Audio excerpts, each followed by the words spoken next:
maximum speed 40 miles an hour please, it says. Look at this beauty over here from 1927, great little Morris van, the Jowett Bradford van, Yorkshire's own. These were built at Idle in Bradford, a comma, and look at this beautiful flatbed comma over here. Next to the Bedford we have this, the Albion, the Scottish built, the Ford Model T. This one dates to 1924. Oh, I think Harley might regret not coming with me today. Look at this, making survivors particularly rare now. It's a great Mark III Mini here from about 1970. And look how original this stunning one is. There's a Chevy arriving over here.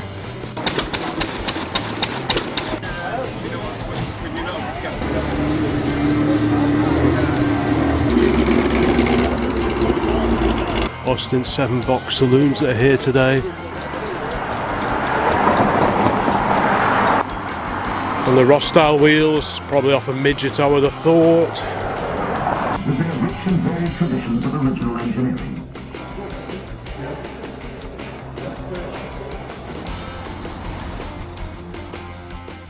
Well, good morning folks and welcome to the Old Classic Car channel, and today no prizes for guessing where I am. Yes, the British Commercial Vehicle Museum. Not just because there is a fantastic collection of older lorries here, but today there is also a classic car gathering. Cars, lorries, motorcycles, all that kind of thing are due to turn up and take part in the event today. So not just a museum, but also visiting classics as well. So hopefully we're in for a fantastic day. I'm here fairly early doors, and I think it's probably a good time now, while it's quiet, to have a look around inside the museum itself. And then a little bit later we'll go over there and look at lorries, which I can already see quite a few parked up over there. And over there we will have a look at some of the cars that turn up a little bit later on this morning. Like I say, it's still fairly early doors. There's a mighty fine Aston Martin. So I think to begin with we will have a quick ramble inside the museum itself. Well, okay folks, here we are inside the museum. Like I say, well, I'm a little bit early, so I thought, well, it's a good idea to come and have a look round before it gets too busy, because I'm sure it'll get pretty busy in here. And look at this magnificent old Leyland coach here in East Kent livery. I'm sure we're going to be seeing plenty of wonderful PSVs like this here today. PSVs, public service vehicles. I've swapped camera to the smaller camera because this one is much better in mixed indoor lighting conditions. And yeah, what a phenomenal looking coach this is. Looks beautifully restored. So let's have a quick nosy round here while it's quiet. Thank you so much for allowing me to come and visit today. Had a quick chat with the museum staff, they okayed it all, so that's really appreciated. Like I said, we are up in Leyland itself, home to Leyland lorries and chassis indeed for so many years. This is a 1951 Leyland Beetle, delivered to East Kent in June of 1951. There we go, bit of history there.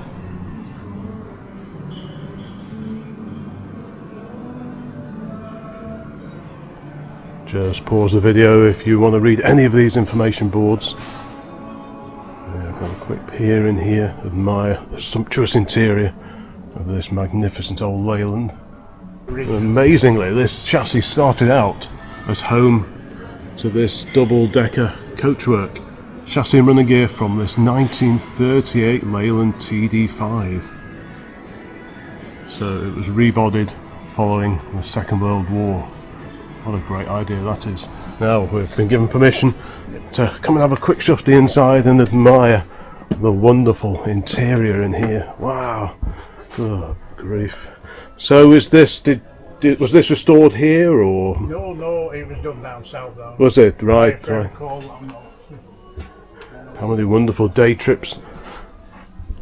Trips to the cinema, trips to the seaside, trips to work even, maybe even a school run, who knows.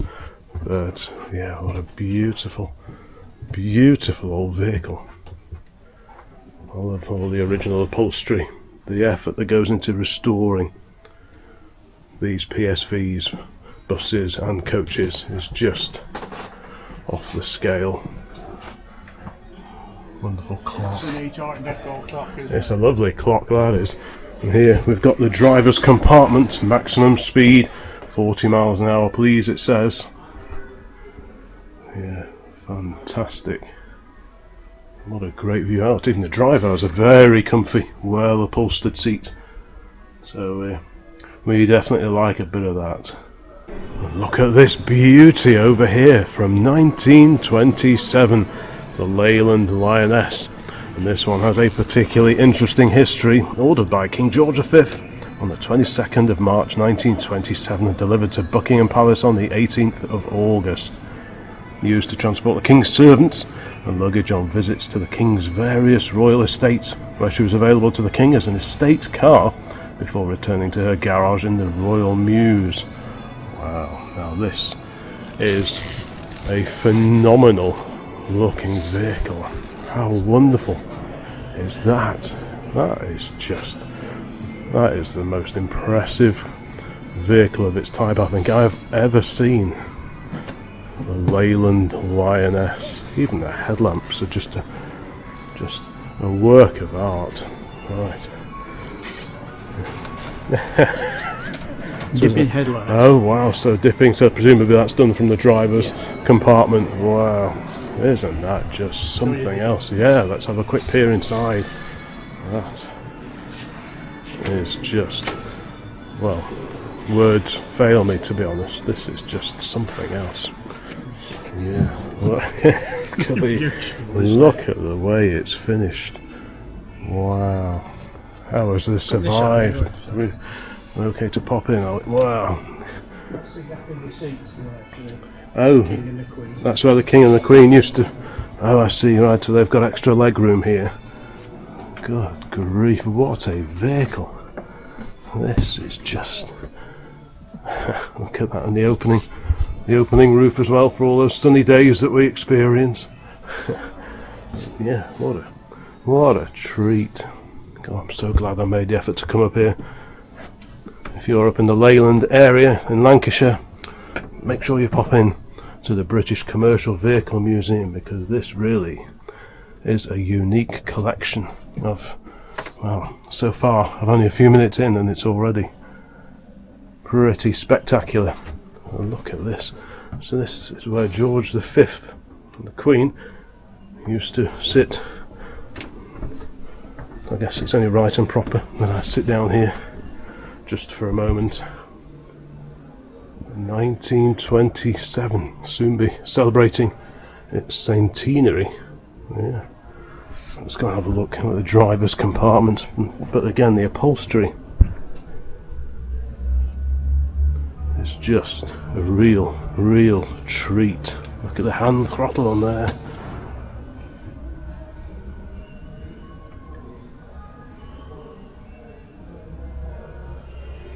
What a magnificent vehicle, open top. I love that.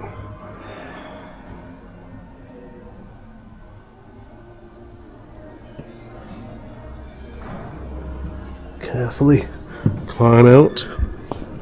Let's just stand back and just admire the lines. Carefully close that. Don't like to slam anything. Let's just stand back and just have a proper look at that again, because yeah, you won't see anything like that anywhere else.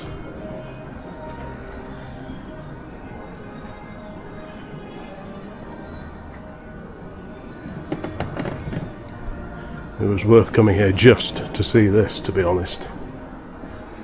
Regulars to the Old Classic Car channel will know I do love an old lorry, an old coach, an old bus. But I would have come here just to see that, to be honest. What a Bobby Dazzler.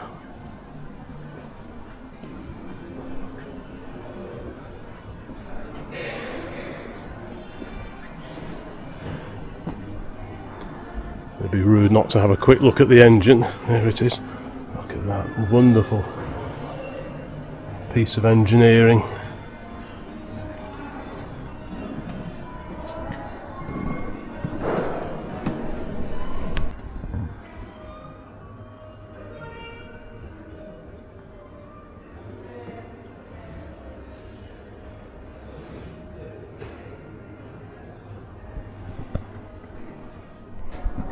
What is this magnificent machine over here? Well, it is a Leyland Tiger Cub, a single-decker bus, and we have a bit of info on the screen, so let's have a quick look before we take a closer look at the vehicle itself. 1957 Leyland Tiger Cub, JRN 29. There we go. Again, pause the video about now, and you can have a proper in-depth read about this magnificent machine. And again, in wonderful preserved condition. Isn't that just a beauty? The style of these old buses and coaches. You know, the coach builders really knew their onions, and whereas nowadays everything seems to be done down to a price, this was a real expression of the coach builder's art, the detail, the chrome work. Just absolutely lovely. Look at that. Now, we have been given permission to go and have a closer look inside again to admire the wonderful interior in there. So we'll just clamber in gently, carefully. And again, commodious, very comfortable driver's compartment. I love the style of the instrument cluster down there. Almost horizontal, the steering, big, probably fairly heavy steering, I would have thought. Yeah. And again, look at the upholstery in there. What a treat. Of course, by the late 1950s, you know, people had put up with, well, most people had put up with the Second World War, rationing for years after the war. So day trips out, everything, that was all really a very special occasion indeed. And, yeah, what better way to have a day out than in a magnificent vehicle like this. Like I say, this one dates to 1957.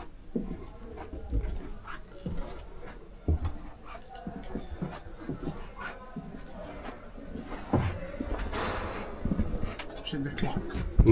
Oh yeah, well, another lovely, almost Art Deco in style clock there. Fantastic Smith's clock, made in England. We like a bit of that. Yeah, the detailing is just wonderful. Look at this incredible windscreen wiper motor, Trico.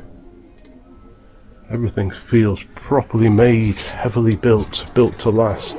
I think that's the difference between the vehicles of back in the 50s and some of the things that you see today, sadly.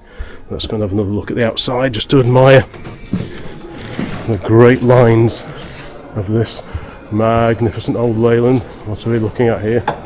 Oh, got a bit of the history of this particular vehicle. So the chassis dates to 56.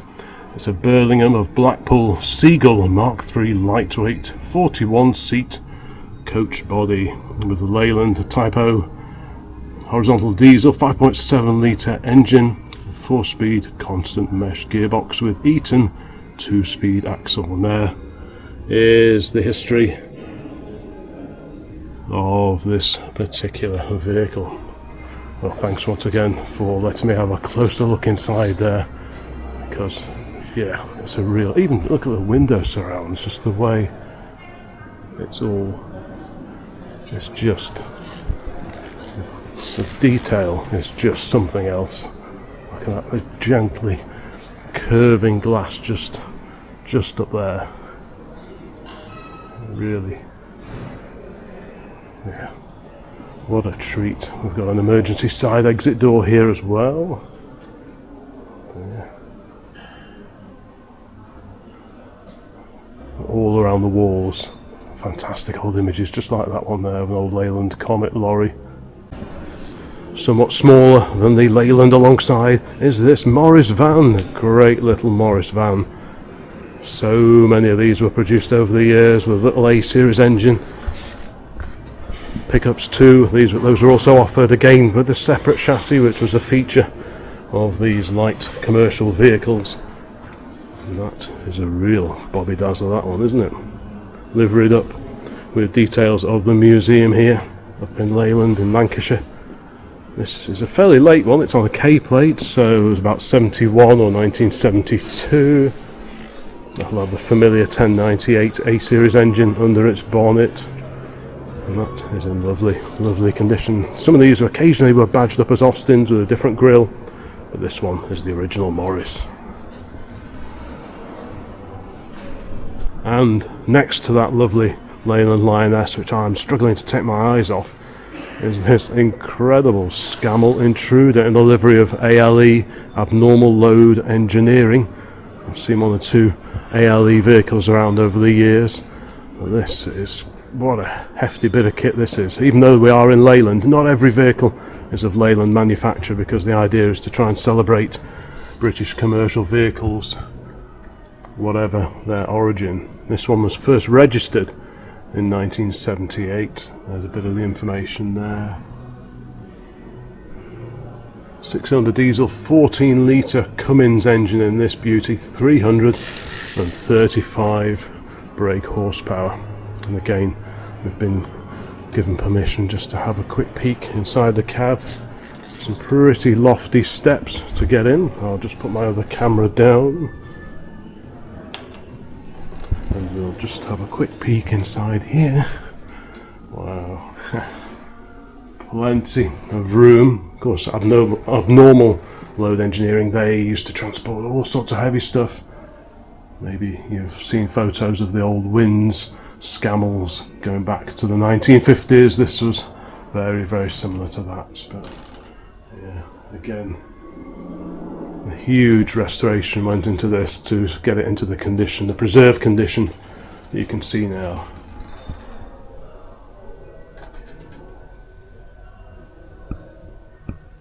Right, so we'll continue our trawl around. Some magnificent engines here. Yeah, this Scammell is something else. Look at the size of the hitch arrangement on the back here. Wow, God grief. Right, let's carry on our leisurely look around. Much later DAF over here.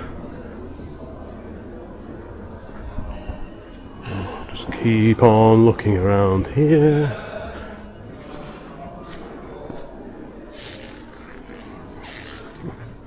Wow. Oh, and look at this ERF. Edwin Richard Foden of Sandbach, where you see quite a few ERFs, and indeed Fodens back at the events a little bit closer to home.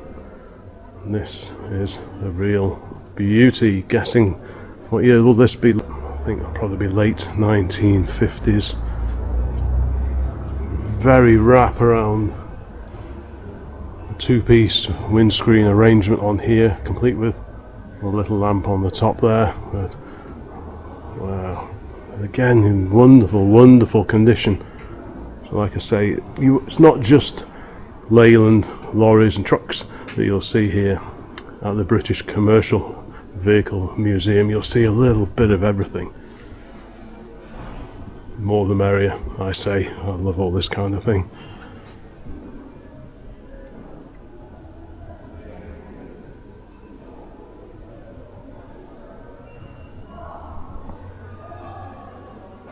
Got a cutaway engine here. So what's this? This is an L-type. See if we can see down here. 80 brake horsepower, presented to Lancashire Constabulary by Leyland Motors in 1949. There we go.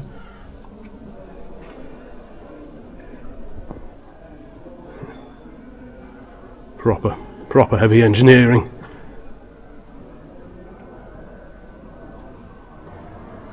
Let's carry on over here. I am solo today. My youthful assistant is back at base editing up videos for himself. And here we have the mighty Gardner powered Atkinson. Beautiful old sign writing. I love all this kind of thing. Proper stuff.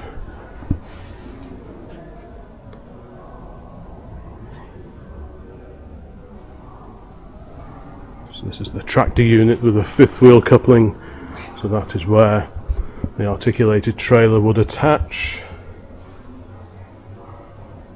This would have been caked in grease when it was in service.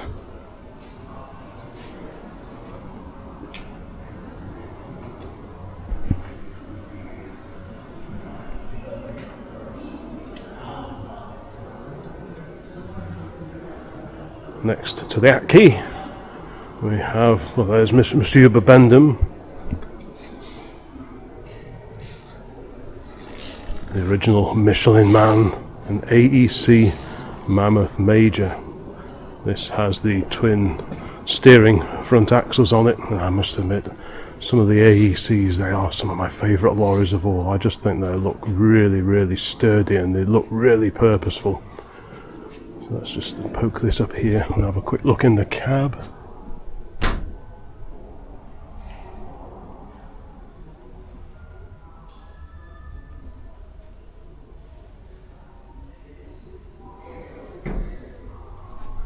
Yeah, every year we try and catch the Cheshire Run, and you do see quite a few nice old lorries taking part in that. Maybe not quite as many older lorries as I'd like to see taking part, but times move on. Oh yeah, fantastic British trademark AEC. There's a Michelin Man just on the top there, Monsieur Bibendum.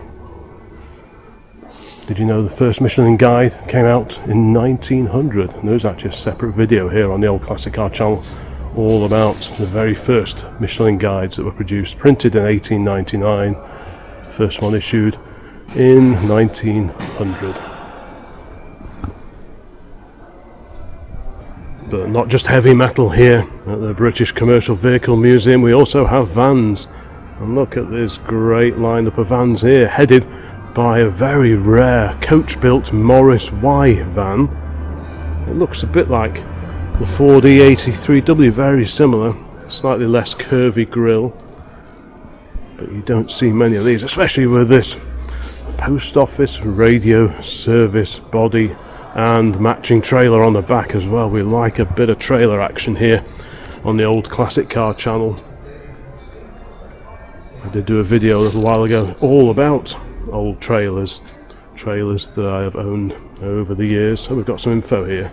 The Morris Y-Type, 1949, registered in 1950. Well, 1547 4-cylinder. It's a side valve engine, 12 horsepower. Yeah, 3-speed and reverse.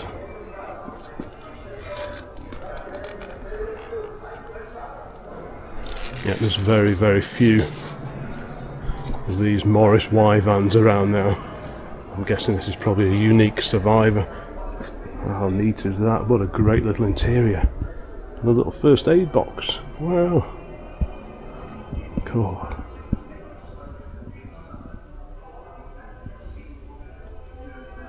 Who doesn't love an old van? If you don't love an old van, you're probably on the wrong channel. But look at this. Wow. Quite cosy fit there with the little SU carburettor. Morris were big fans of SUs. They fitted them from really early doors.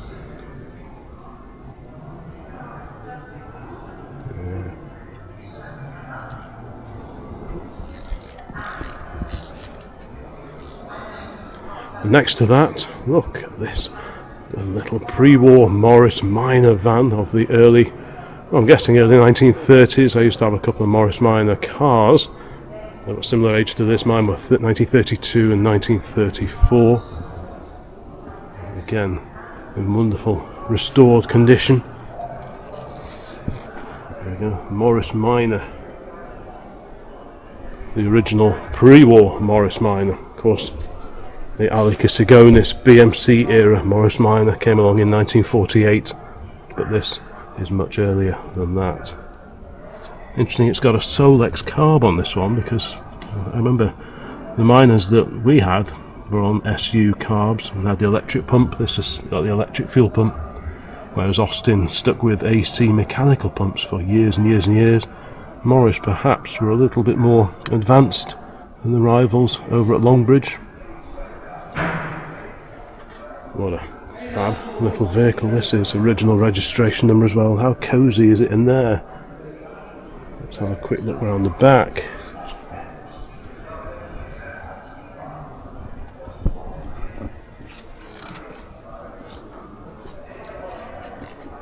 Old fire extinguisher on the wing, the old pyrene.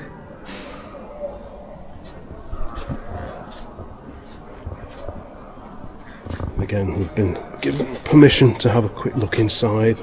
Carefully open the door. Yeah, that's a very familiar looking dash, very similar to the cars. Very simple seating, not much in the way of creature comforts in these beauties. Designed to do a job, and people just got on with it. Yeah. It's got the old carriage type door handles as well. Look at that, just shuts perfectly. It really is a little cracker. Let's have a look at the bit of info here. It's a 1937, this one. So it's quite late, so these must have been sold concurrently with the Morris 8 Series 1 cars that by this point in time were in production. This was restored in 1986. Wow. Bit of info there. Pause the video. We'll have a read of that. Yeah. Slightly larger than the Morris Minor. We have this, the Jowett Bradford van. Yorkshire's own. These were built at Idle in Bradford. This is post-war, late 1940s. Occasionally these do pop up at some of the shows we get to. H.K. Whitehead is the livery. Ironmonger and decorator of Compstall. Yeah. Another super little van. I do love a little van. There's the little boxer engine.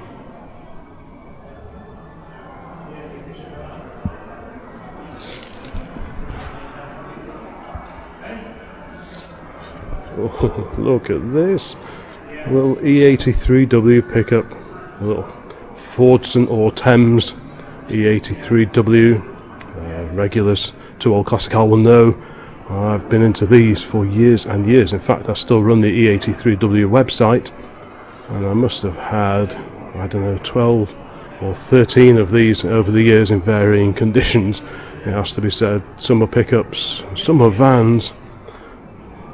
But this is just a stunning little vehicle. These first came out in 1938 and were built with very few changes until 1957. It's got the little 1172cc side valve Ford engine, same as fitted to the 103E pop. Yeah, many years I've owned these E83Ws, and I wouldn't rule out buying another at some point in time. Yeah, lovely. Original seat as well, they're quite hard to find now with those sort of tapering backrests. But that's all proper and correct as it should be. Some were built as pickups from new. Quite a few started out life as vans, and then maybe through rust in the back body or accident damage they got cut down and converted and lived a second life as pickup trucks. This is a beauty. I love the wooden drop side body on that.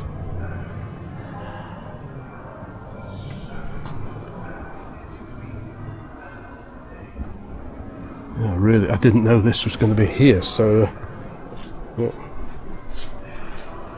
It's a real treat to see that. This is a Fordson badged. Early ones were Fordsons, later ones were Thames. The later ones had beaded edges to the front wings. Yeah, the later ones had beaded edges, like a bit of a reinforcement thing really, because these could split quite easily if you nudge something. They were quite prone to cracking. Look at the beautiful sign writing on there as well. Intriguingly, the reflector and the lens is the wrong way up. Normally that frosted bit and the side light bulb in there would be up there, and the frosted bit would be up there, but it wouldn't take 2 minutes to change that. And you'll notice the two starting handle holes, and you think, why would you do that? Well, these were semi-forward control. So obviously this is a right-hand drive vehicle, and the driver sits this side, and the engine is over here and sort of set back just a little bit, which means that the passenger has very little knee room. As a consequence of that, with the driver sat over here with a little bit of a footwell, the engine is over on this side. So if you wanted to start this on the handle, you would use this hole here. So why have a hole over here? Well, of course, if you sold these abroad for the left-hand drive markets, then the engine would be over this side, and you would use that starting handle hole there.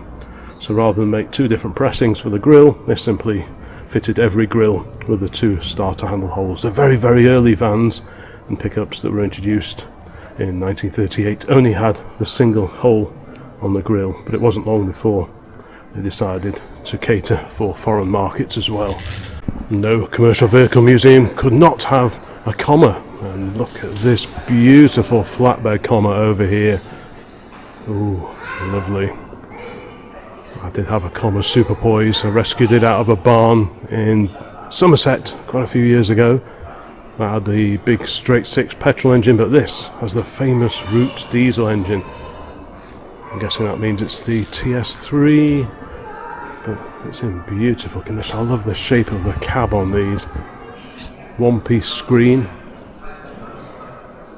gently curved, but just wonderful styling, I think, on these.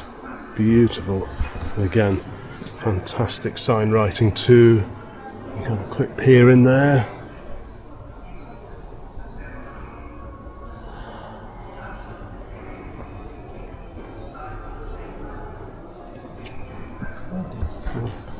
I've just been given permission to open the door, so let's have a quick peer inside this magnificent diesel comma. Wow. If these lorries and trucks could talk, what stories could they tell? Trawling up and down the country in all weathers on the A roads, no motorways then. Stopping off in the greasy spoon cafes, the old trucker stops that were really prevalent in those days, post World War II. Yeah. What a lovely old commercial vehicle that is. Beautifully preserved. That is just wonderful. Got a bit of information here on the Roots engine. So this, let's see. So this is a prototype engine, this one. There we go, a bit of info. TS4, 4-cylinder 2-stroke diesel engine with blower. There we go. Each cylinder carrying two pistons horizontally opposed to each other. It was a development of the highly successful 3-cylinder or 6-piston TS3. That's the model that we do see occasionally in preserved commas on the lorry events that we do get to. Well, this is a very rare prototype development of that. Unique pretty much now, I would have thought.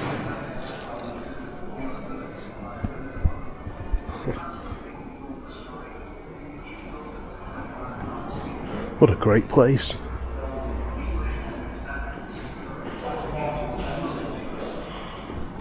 This is the last ever Foden built, apparently. Foden of Sandbach, like I say, related to ERF. But this is the Foden.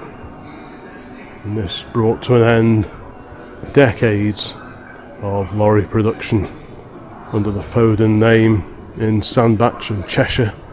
Not a million miles away from where we are based. There we go, 2006. There we go. The last Foden to roll off the production line. Preserved here now at the British Commercial Vehicle Museum. Okay, Leyland time again, and this is a Leyland Octopus. Bodied as a tanker for Shell, BP, petroleum products. Cool, what a thing. By appointment to Her Majesty the Queen, purveyors of motor spirit. And isn't that in beautiful condition? WUU 759.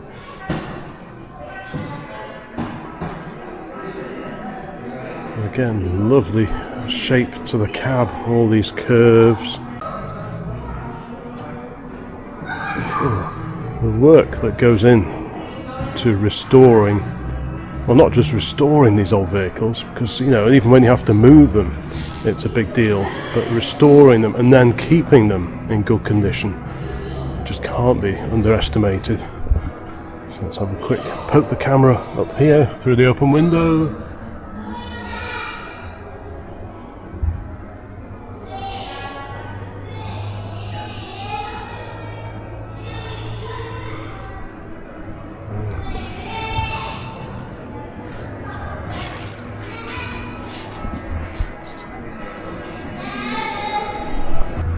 Alright, so let's continue our walk around, and over here, ooh, the Bedford, an OL80 of 1950. In terms of appearance, these Bedfords, the bonneted Bedfords, are some of my favourites. They really are just stunning, and the condition of this one is, well,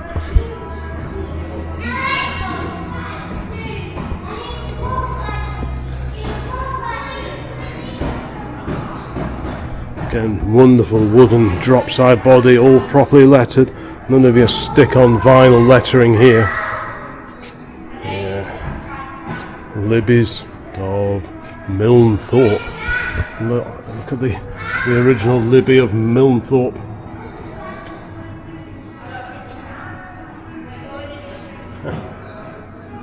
Wow.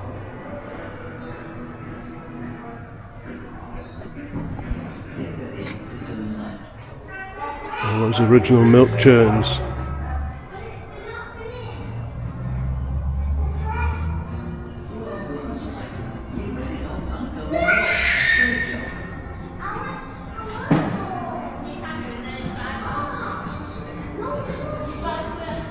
What a beautiful livery on that fantastic old Bedford.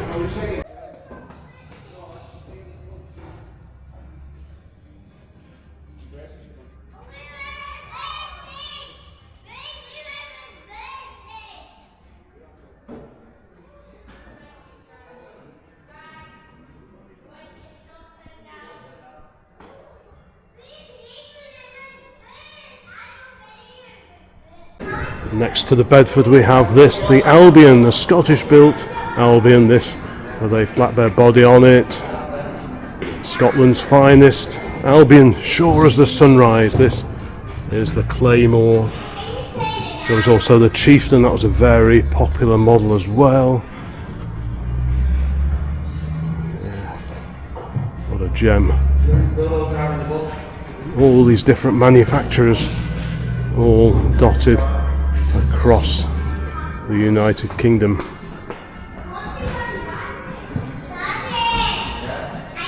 So many different manufacturers, so many different styles of coachwork. What a beauty. And look at this Latil. Wow, and the livery of Tate and Lyle, the sugar company. This is a Latil Trollier, French auto manufacturer, established in 1904. And this four-wheel drive road tractor was produced under license in England by Shelvoke and Drury. Now S&D, they were that's a name I always associated with sort of refuse wagons, that kind of thing. It was put to good use on farmland, in road construction and in dock areas such as at Aberdeen. So 1932, four-cylinder Meadows 4EL petrol engine. Note the angle of the rear wheels. So rear steering on these. Pretty hefty hitch here, complete with built-in leaf spring. So you've got a big heavy leaf spring there to deal with the sort of shock loads, if you like, of the trailer bouncing around on the back. I've never seen one of these before. Guessing this must be pretty much unique, a license built Latil.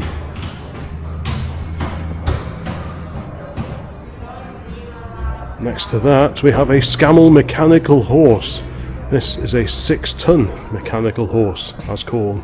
Later Scammell were well known for producing the three-wheel Scarab, which I think used the cab from one of those old Bedfords, a bit like the one we were just looking at over there, but this predates the Scarab and the later Townsman. Oh, look at that beautiful cast badge on the front as well, we like a bit of that. Yeah, I do like a bit of detail like that. It's got the fixed starting handle poking out the front as well. Scammell Lorries Limited, Watford in Hertfordshire. A 1934 Scammell mechanical horse.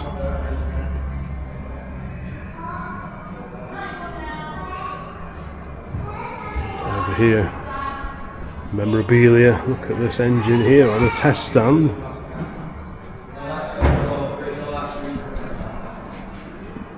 Memorabilia, super. Petrol pump over here, complete with SO Ethel globe on the top.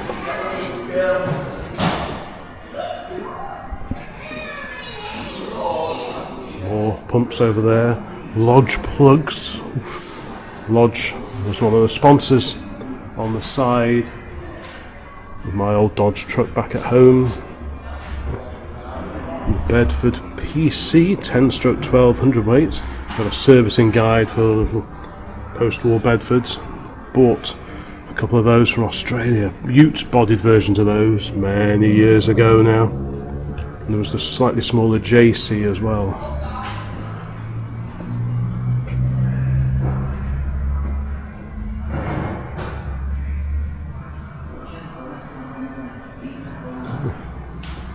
What a fascinating place to wander around. Like I say, if you find yourself in this neck of the woods, please call in, support museums like this, because we can't take their existence for granted.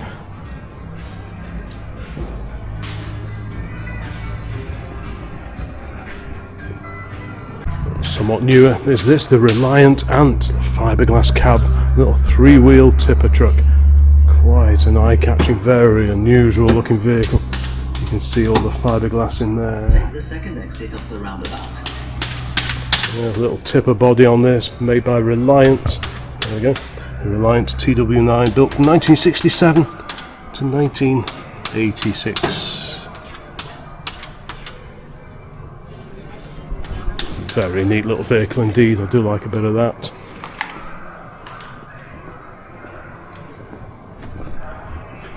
Right, let's carry on over this way. What do we have over here? But a 1939 Leyland Lynx fire appliance. So just pre-war. Wow.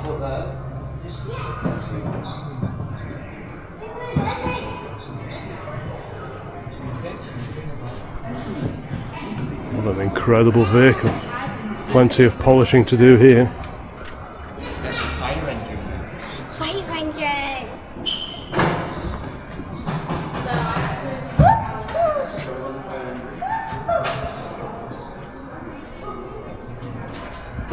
Yes, you'd certainly get through a few tubs of Brasso owning and preserving this beauty. Registration ETJ1. Great that that survived on it as well. Another beauty here, a Leyland Hippo. Pre-war. Again with a fixed starting handle on it here. Stunning cast radiator header tank.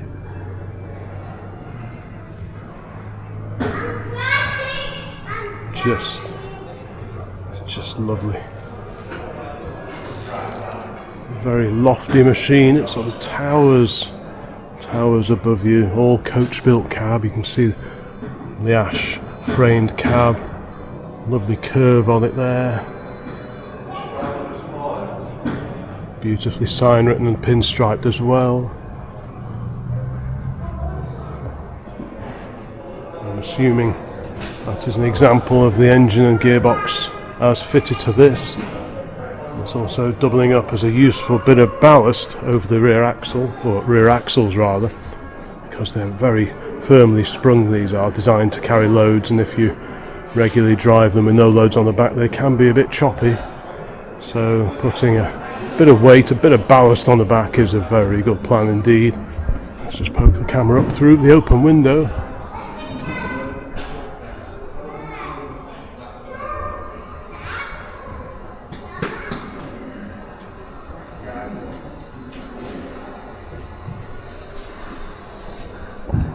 What an incredible vehicle.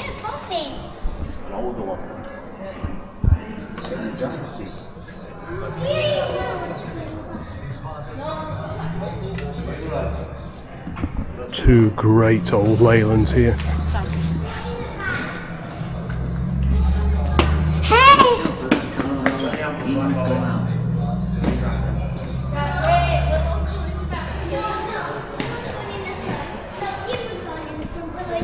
And next to the Leyland Hippo we have this ERF #1, and I remember seeing this on the Cheshire Run many years ago now. This used to pop up at the Cheshire Run and also at the Sandbach Transport Festival. Sandbach, of course, the home of ERF and Foden, and this ERF #1 used to pop up at both of those events. I didn't realise it was now up here. There we go, the first vehicle built by ERF Limited and sold to WF Gilbert Leighton Buzzard, 1st of September 1933. Look at all these stunning models on the back here. And there is the little Scamel Scarab that I was talking about. This was the replacement style, the replacement for the original Scamel mechanical horse. Very unique Scamel linkage attaching the trailer to the cab and chassis. Let's just go around here. The museum is now open to the public, I think. Got some old Triangs on here. May have one or two a bit like this back at OCC HQ. Triang with a very distinctive triangular label on it. Triang. There was the Lines brothers, 3 of them. That's how the Triang name came about.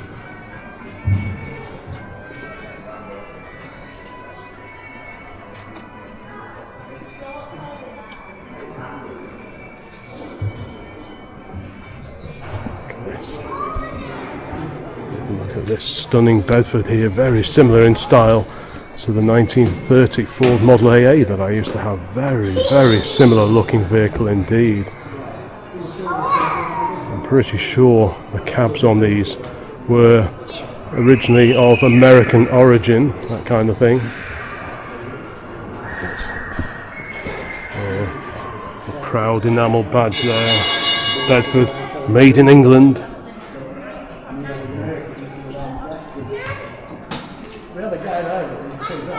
Just beautiful looking lorry. I do really love this era. So late 20s, early 1930s era of bonneted truck is just right hand drive. Just have a quick peer in through there.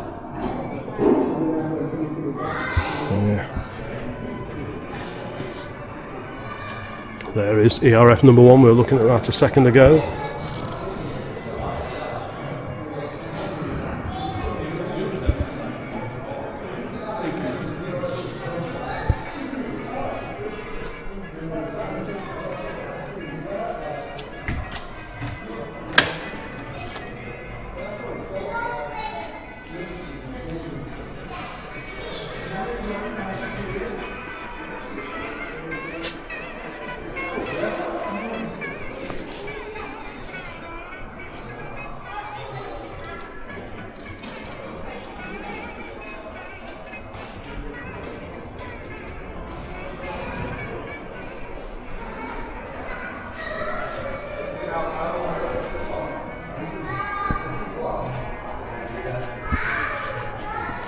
Great name.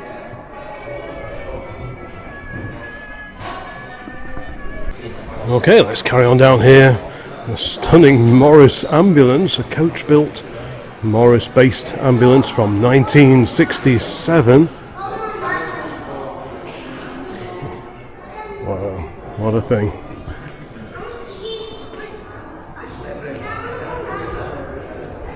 All very carry on, Doctor. Over here, the Ford Model T. This one dates to 1924. The larger ones were the TT. This one's labelled up as the Model T. A very familiar 4-cylinder style valve engine in there. Quite an unusual pedal arrangement in these. I'm not even going to try and begin to explain the pedal and driving arrangements of a Ford Model T, but suffice to say it's not the same as you might expect on a normal car of this era. Good to see the proper red hoses. That was a Ford fitment, those red coloured coolant hoses, so it's nice to see those, and also the proper old style HT leads. That's all very nice, but what a great body on this little flatbed. Quite an attractive style of cab, I think. Open sided, so you have got some protection from the weather with this roof, the nice wide roof. The doors are quite inset, so you would get some protection from the weather, but yes, you might get a bit damp. So this is right hand drive, so this could well have been assembled from a kit Ford had their plant at Trafford Park in Manchester. And being right hand drive, I'm guessing this one was probably assembled in Manchester. I haven't actually looked at the information board yet. Let's have a look. Bit of info on the restorers and the owners of this particular vehicle. No brakes on these at the front, just rear braking only. Fixed hand crank on it as well. Yeah, Ford Model TT. So the Model TT was like a heavier, beefed up version, just as the Model AA was a beefed up version of the Model A. Oh, so it is a Model TT. Yeah, I thought it was. It's just a little bit bigger than your little Model T based commercials. Yeah, what a lovely, lovely vehicle that is. And over here we have a 1922 Guy Motors, a very famous, very distinctive mascot there. Feathers in our cap.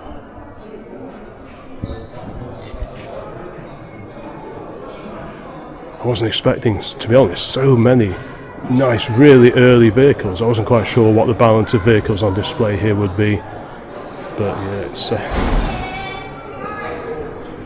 it really is a great place to visit. Here we are, nice bit of info here. 17 horsepower Guy 30 hundredweight lorry, so 10 hundredweight was half a ton, so this is a ton and a half lorry, pensioned off in 1957 after delivering coal in the Aldershot area for nearly 30 years. Mercifully, it made its way into preservation. What a great old vehicle this is. Again, if these vehicles could talk, God, what must it have been like driving, maintaining and operating one of these fantastic old vehicles. We've got magneto ignition, 4 cylinders, and you've also got little priming cups as well, these here.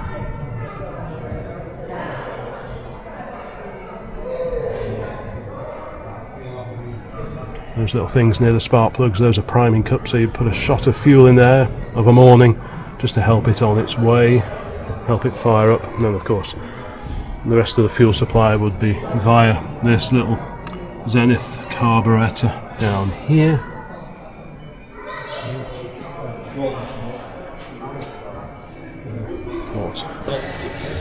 What a beauty, and again I love the cast header tanks on this age of vehicle. Just a treat in every respect, every regard. It's just, yeah, as you may have noticed, I do like this kind of thing. It's getting a little bit busier now. We'll carry on down here. Don't forget, we've still got a load of lorries outside to go and have a look at, those that turn up for the meeting here today. Thornycroft again, beautiful casting there, proudly displaying the manufacturer's name.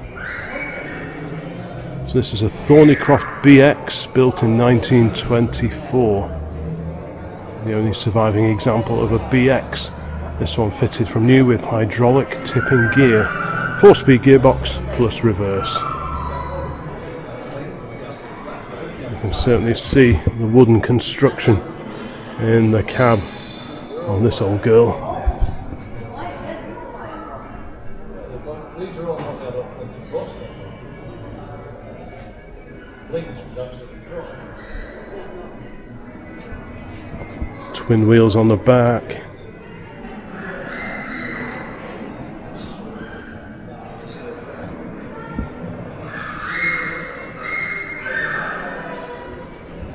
Acetylene lamps.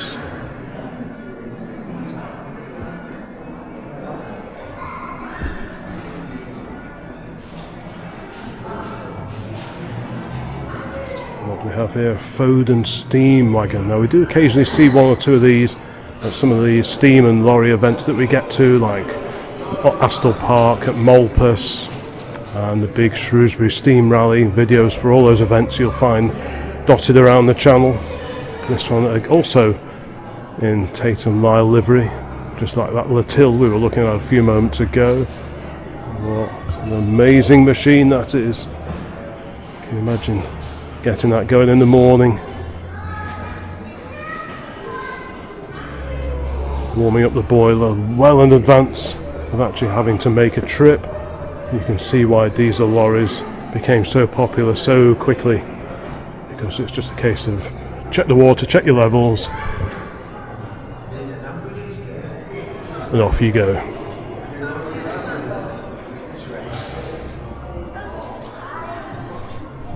And staying with the steam theme, we have this Leyland Class F steam wagon. Now, I know very, very little about this, so let's defer to the information board. Steam driven truck was very successful in production from 1911 to 1926, when steam power gave way to petrol powered vehicles.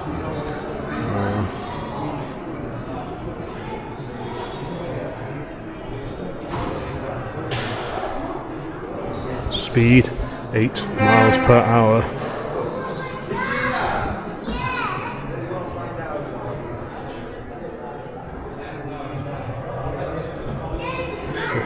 What an incredible survivor. Look at all this. Huge hefty chain drive. Hope you can just about make that out. A bit dark under here, but hopefully you'll see it's just wonderful examples of fairly heavy engineering. Solid rubber tyres, no pneumatic tyres in those days.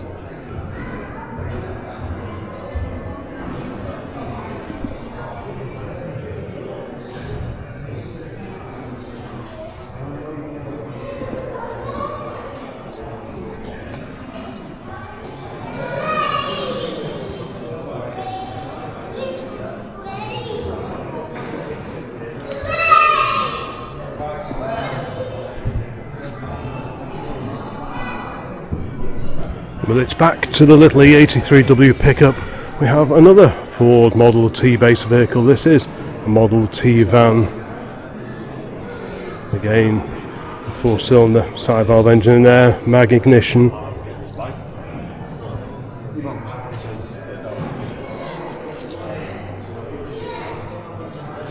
These are so popular.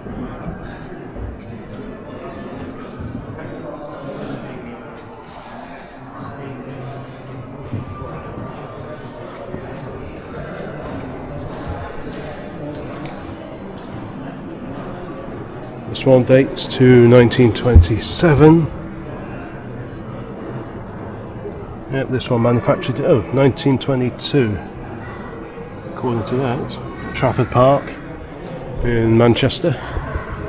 Here we have a Ford Model A based van of the late 20s. The running gear on these was very similar to that of the Model A car, so 3.3 litre. I think there was a smaller tax brake version of the engine, but most of them are 3.3 litre side valve units, same as the cars. This one right hand drive, so again probably out of Trafford Park. What do we have over here?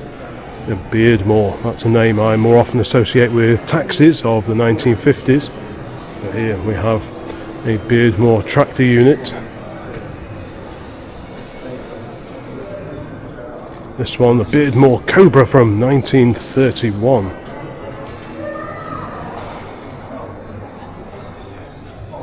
can have a quick peer inside. Look at them, even their casting. Just lovely.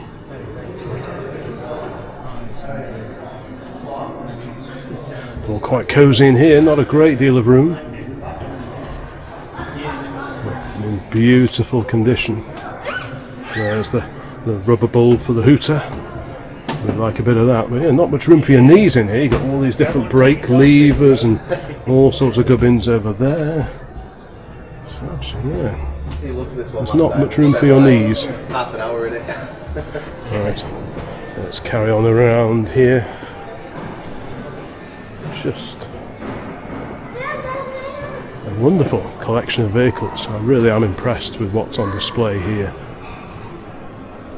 So we've got something here in a War Department livery. Guessing Great War era. Looking at the solid tyres on it. The old bone rattler. Non-pneumatic tyres. WD for War Departments.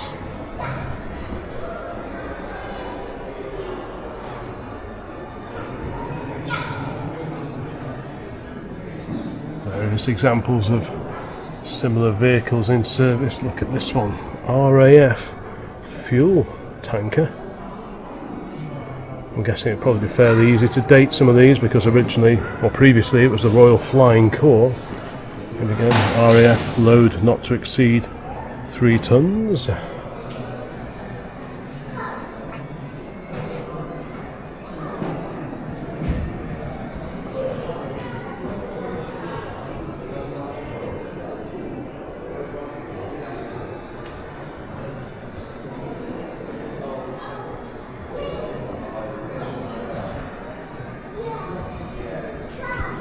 This is almost excellent. Leyland double decker here, Leyland Atlantean.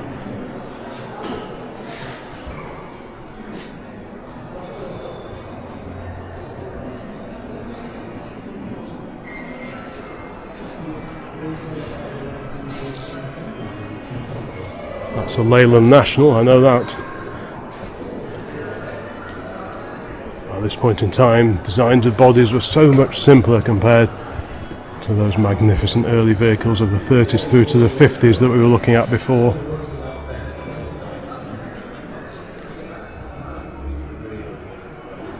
I bet many people watching this video will remember school trips, maybe even going to and from school on vehicles just like this.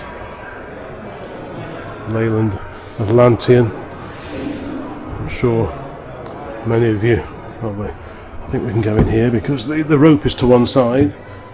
Yeah, I remember travelling from time to time on buses just like this, often going up to Manchester Airport to do a bit of plane spotting. Yeah, I've admitted it, I used to be a plane spotter. Well, I still am to a certain extent, but yeah, I admit it. Yeah, this is really a blast from the past.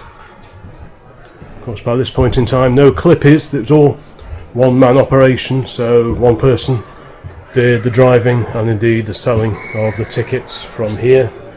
This is where the tickets will be dispensed from. In the older days, of course, you had a separate person who was responsible for keeping an eye on the people on board and selling the tickets. But in the interest of cost saving, it was decided that they would switch to one-man operation and the driver would do everything. And that's how it's remained ever since. Right.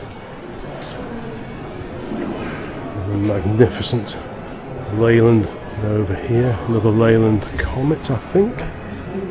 Yep. Flat fronted by this point in time. Of course, you used to have the bonneted Comets as well.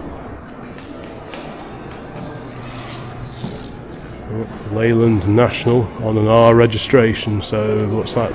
Mid to late 1970s. Very spacious, very airy, but perhaps not quite as characterful as the older coaches that we were looking at before.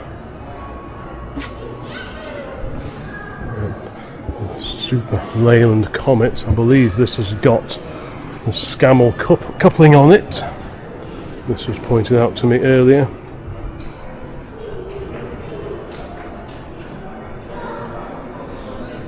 So a very different articulated coupling arrangement compared to the typical fifth wheels that we often see. Got another fire appliance here, a ladder up there, barking fire brigade. What incredible vehicles. Again, very little in the way of weather protection, but obviously firemen in those days were quite hardy types. I guess they still are, but I'm sure they'd probably balk at the idea of driving around in an open top vehicle now. This is Merryweather, the company that, apologies for the reflection, supplied so many fire brigades around the country with equipment. So presumably this is based on another chassis. What a thing.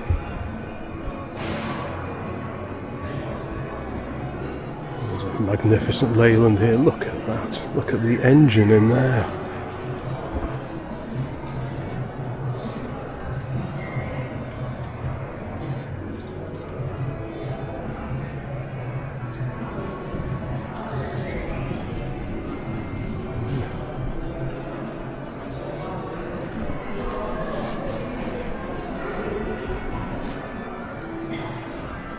Sticking with the fire theme, we have the Bedford Green Goddess.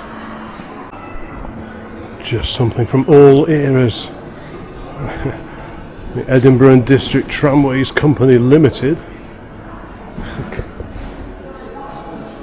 I love the seating arrangements up there.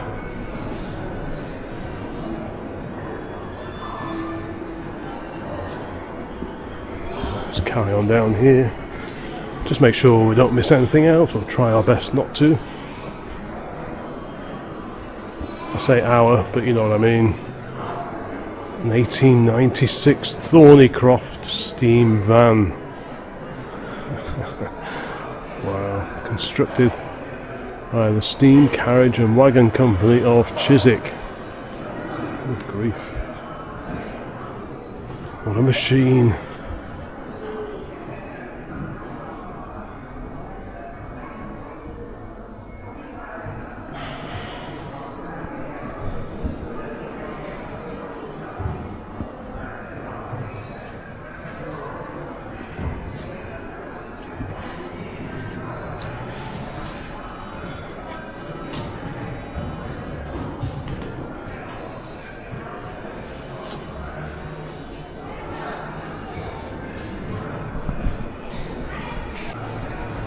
Also on solid rubber tyres, we have another wonderful old Leyland here. 35 horsepower Leyland 3 tonner, completed 379,872 miles in service of Carter, Patterson and Company Limited.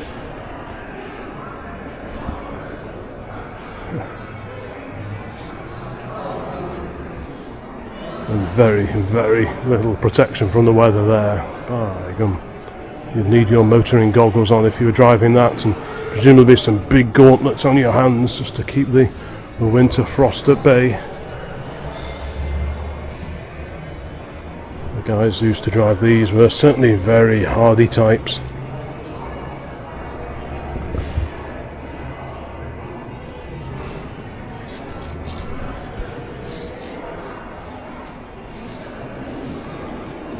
What an incredible machine that is.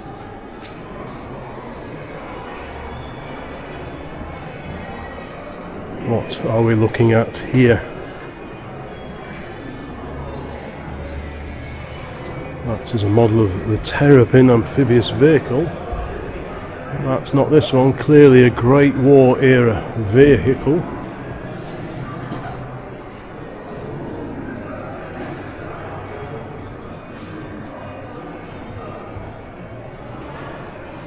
What an incredible assortment of really early road haulage vehicles.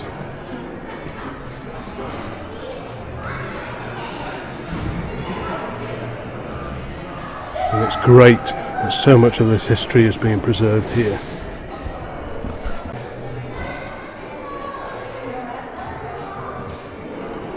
I see the door is open on the Shellmex tanker, so I think someone must have left it open, so I'll shut that in a minute. Gives us a chance to have a quick look. the driver's eye view. I'll just put that too, so no one. I see it's been left open intentionally. That's okay. Right, I think we will carry on our voyage of discovery outside and see what vehicles have now turned up, because hopefully by now they'll all be here. Ooh, I don't want to miss these out. Who remembers this? The Pope Mobile. The Leyland based Pope Mobile. I've got a vague recollection I may have seen the Pope in this, but I could be wrong. Pope John Paul visited Britain in 1982. I'm sure I saw one of these with the Pope in the back.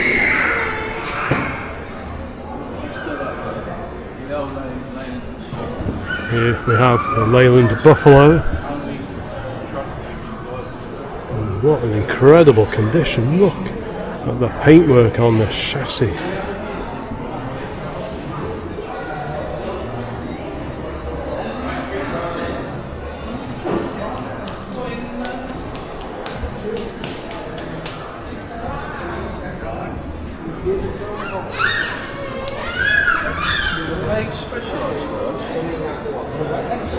I could hardly walk past this magnificent double-decker and not feature it.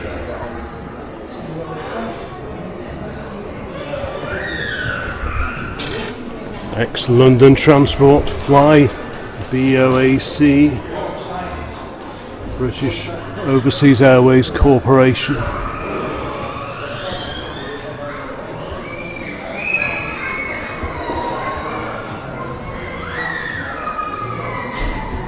London Transport.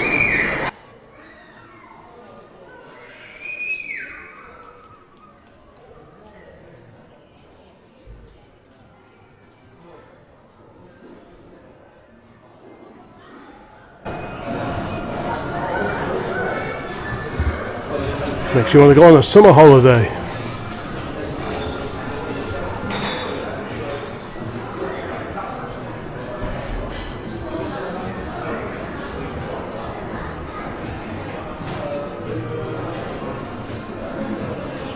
And I almost missed this, which would have been very remiss of me. This Morris-based ice cream van, Miss Avanti.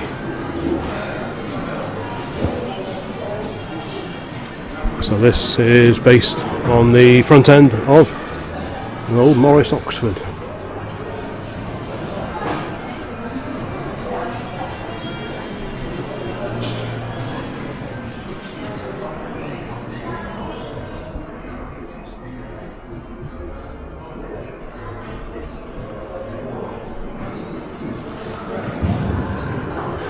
Frederick's Pure Ices. Lovely coach built body on that. If we just stand back we can really appreciate the lovely curved side glass, the curved roof. Just a super looking thing.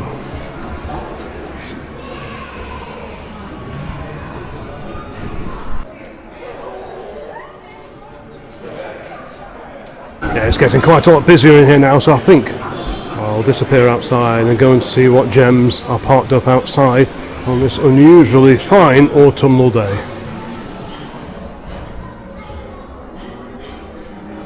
Oh, it is very, very pleasant out here. What do we see first of all? But a Chevrolet Impala, four-door Chevy Impala.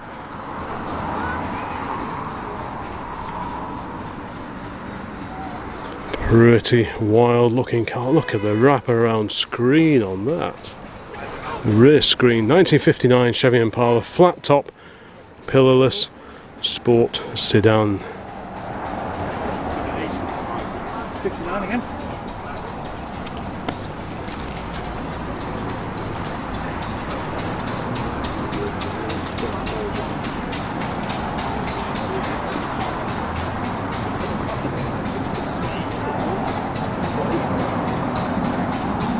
And over here we have a Jaguar XKR Coupe on a W reg, supercharged, and a magnificent car here. Riley. Which model of Riley is this? There are so many different variations, but perhaps A quick look up of that registration number will confirm what it is we're looking at there. I do love an old Riley. I love how you've got the diamond shape of the badge is echoed in so many of the details, including the louvers on the side of the bonnet, even a hint of it in the shape of the screen, and indeed the cowl. Same with the side windows.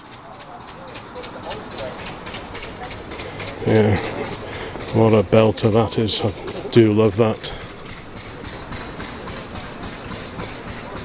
Got a couple of little ones over here. Austin 7 box saloon in front of me. I'll make that 2 Austin 7 box saloons. This one bonnet raised. There's its 747cc engine. The sun is quite low, so I'll try not to get too many shadows in the way.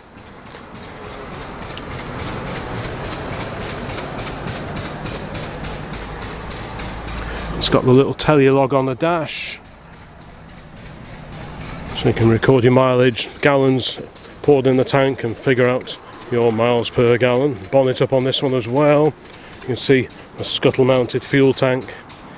So it's a gravity feed out of the bottom of the tank right down into the little Zenith carb over there. So it's a tiny little engine, but so successful, and they made these for many years.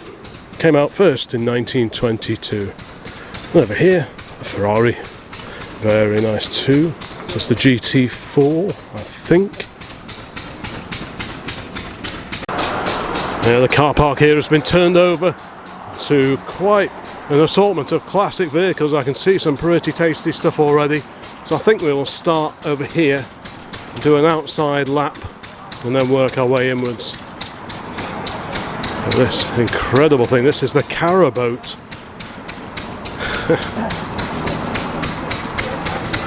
There's a combination of a caravan and a boat.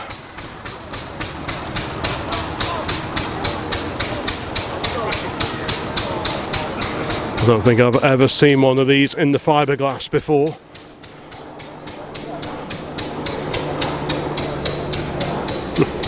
What a great thing that is. Isn't it great that these oddball things survive? Very clean RS2000 over here. Quite an unusual colour as well.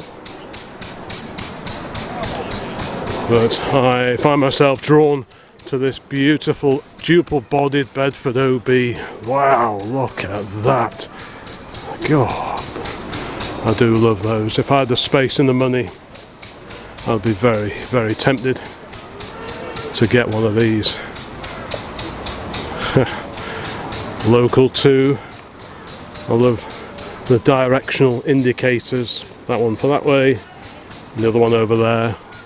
But just everywhere you look, curves and attention to detail. Detail that technically it didn't need, but was put on anyway.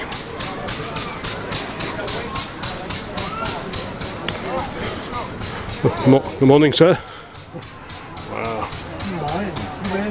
Come in. Come and have a quick look. Oh, just doing a little video for the YouTube channel, featuring the museum, and these are, the show as well. So I thought, so I thought I'd come and have a look. So is this yours? Is it? No, it isn't. It's my friend's. Oh right. So you've had a ride in it, have you? Yeah. Wow. Yeah. What a treat that must be. Well, she doesn't drive it. Right. What a lovely thing. I'm the regular driver for it. Are you? Yeah. So what's it like? What's it like to drive one of these? It's nostalgic. Nice slow gear changes. Oh yeah. Yeah. Take it easy. Yeah. Everything is take your time. Yeah. Make a straight road because you've no power steering. No. It's just everything's planned in advance, isn't it? Yes. Yeah. Same with the brakes as well. I imagine so. You've got to think, am I going to stop? Are they hydraulic on this? No. Are they not? No. Yeah, hydraulic, yeah. but just big drums everywhere. Yeah. No, it's a cracker, isn't it? Yeah. It's been on television a few times. Has it? Yeah. Wow. Home fires and Foyle's War. Foyle's War. Oh right. to other things though. I love the interiors of vehicles like this. Yeah. They're just incredible, aren't they?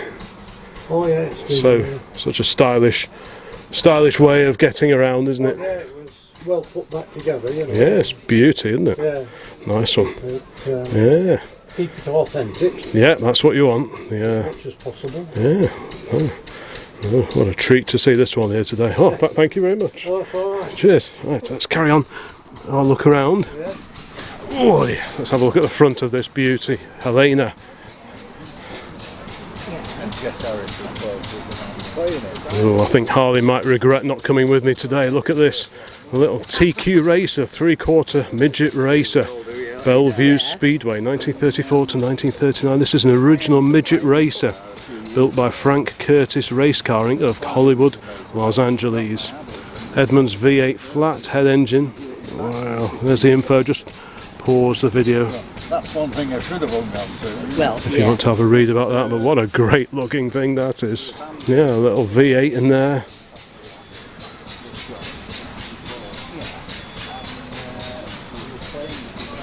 Wow, isn't that just something else?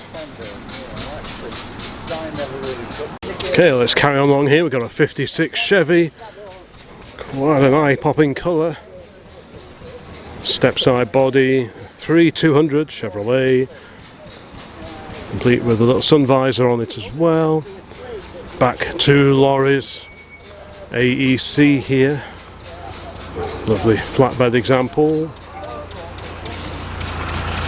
ERF turbo, Cummins 10 litre diesel engine in that one.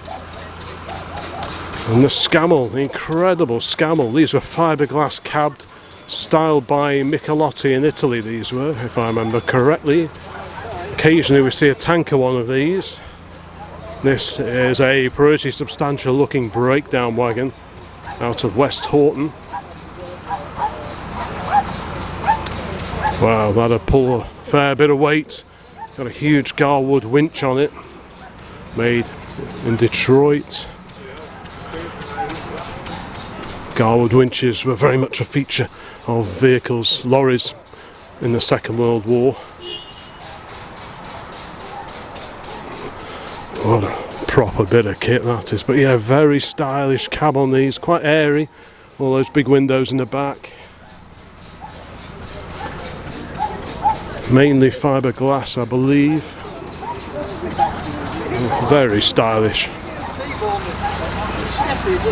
A mighty flat-fronted American Mac over here. Looks like ex-military, judging by the plate on the front. We've got a Kenworth.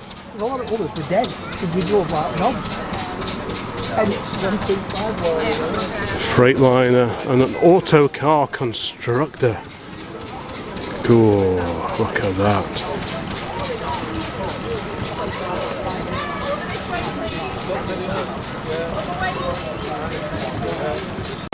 Leyland Atlantean over here. We've got a slightly later Leyland National compared to the one, yeah, this is a National 2. Slightly later than the white example inside the museum itself. Got a huge Peterbilt here, the American Peterbilt. Handily, it's got the date on there, 1993.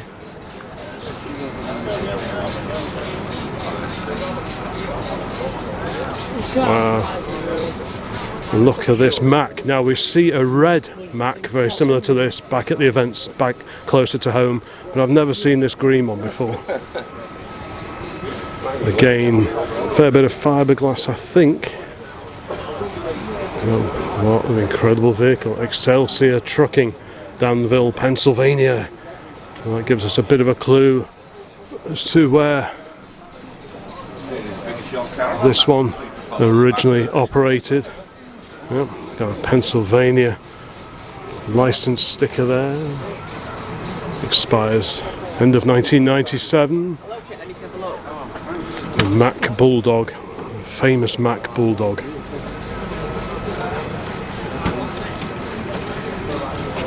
Let's carry on along here. Lots of conversations going on. We've got Atkinson, Scania. Make that two Scanias of more recent build. Said an Atkinson and a Scania over here too. Let's carry on over here. because there are more cars to look at. And firstly, we have this, and I'm not entirely sure what we're looking at here. It says Continental on the side. A Lincoln Continental from 2019, 2-litre turbo engine, top speed 81 miles an hour limited. Oh, you'd think it'd have a big V8 almost. I've never seen one of those before.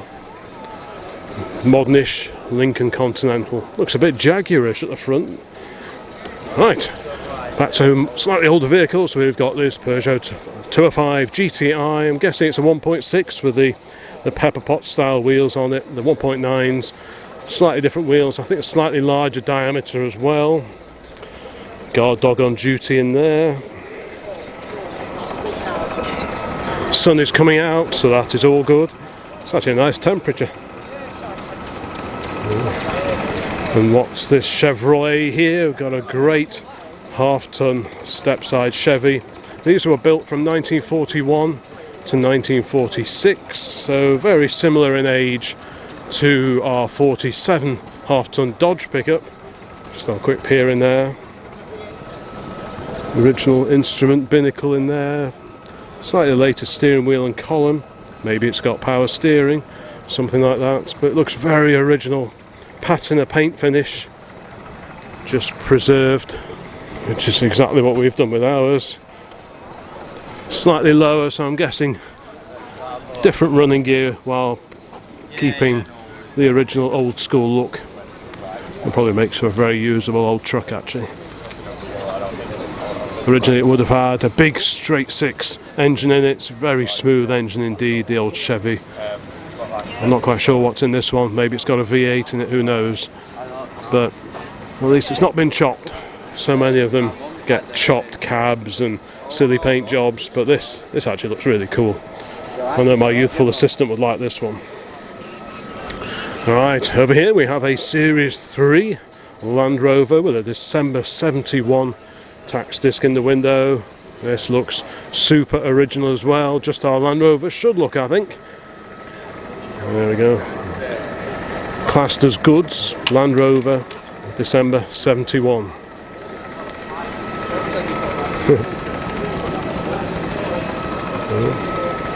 Very bonny indeed. Plenty more cars over here to look at, but let's not get distracted just yet. Got one of the Escort RS's next to the Land Rover. Of course, RS's more often than not are Mark 1s or Mark 2 Escorts that we see. This is based on the, is that the Mark 6, I think. Probably not all that common now. And here we have a Clan, the Clan Crusader, with a little aluminium Hillman imp engine in the back. It's got an 86 tax disc in the window. Fiberglass body. It's got some Harry Moss speakers on the rear shelf. That's just the kind of accessory that I remember buying back in the late 1980s. If you were fitting your own little car radio, this has got a Radiomobile in it. I think one of Dad's cars had a Radiomobile in it. Harry Moss speakers, you could go and buy those at Whole Foods.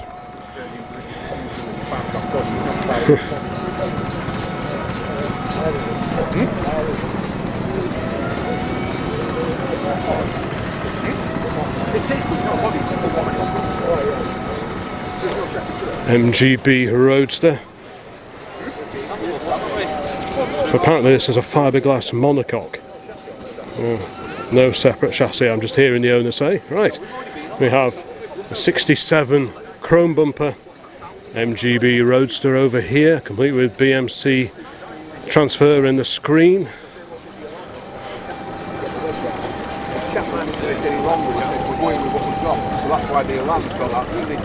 Okay, let's carry on past the B.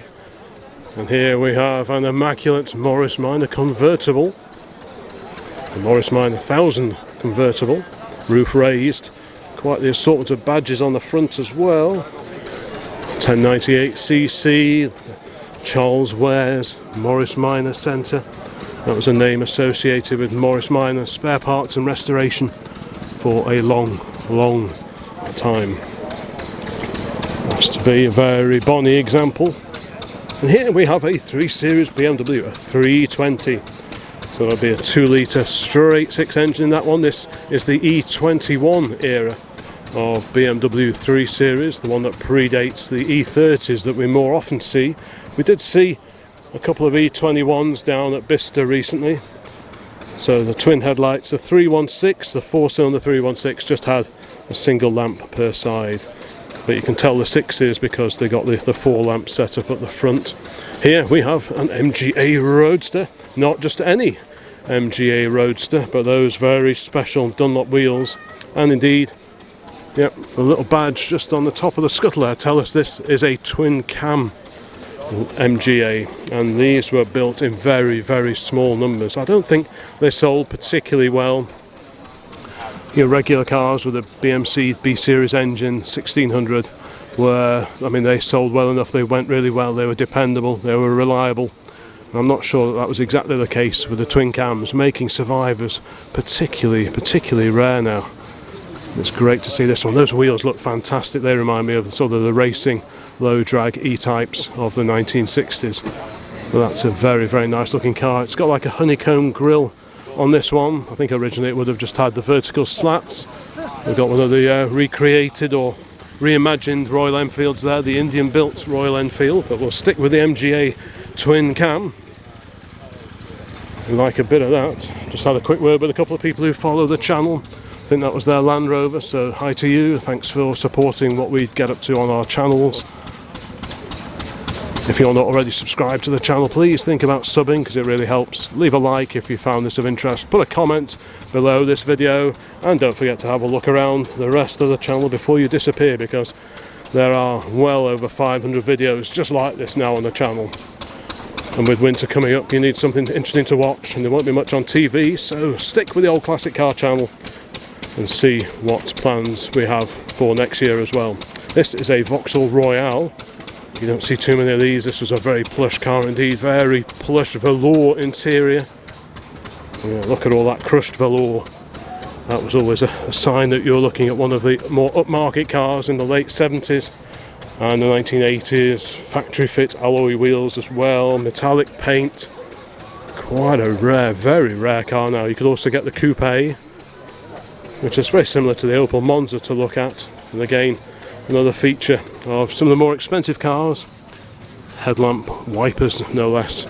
Yeah, that is a rare old girl, that one. Right, so let's carry on our way around here. Past this huge, I think it's a Dodge Ram. Is it? Yes, it is. But look, over here, what do we have here? Bedford from 1966.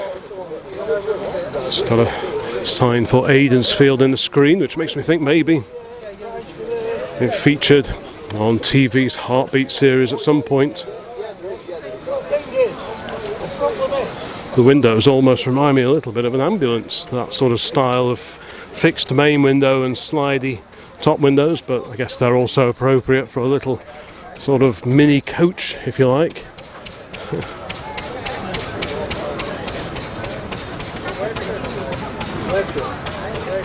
Yeah, must be a pretty much a unique survivor. Rear entrance, so doors on the back, as well as the door on the side here. Very commodious in there. Face-to-face seating with table. Yeah. Very unusual. I like those lights. We have a rubber bumper MGB Roadster just turning up. Leyland's here. Look at this, a Leyland Super Reaver. That's a handsome son of a gun.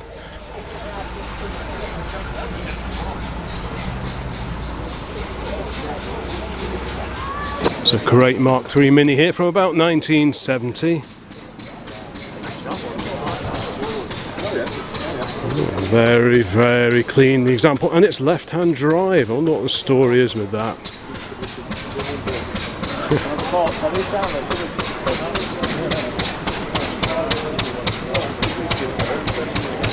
So we have a Sweden sticker on the back. I think that tells us where this came from.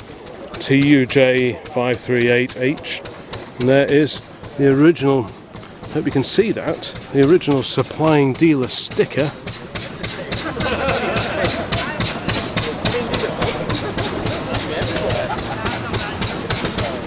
What a neat little car.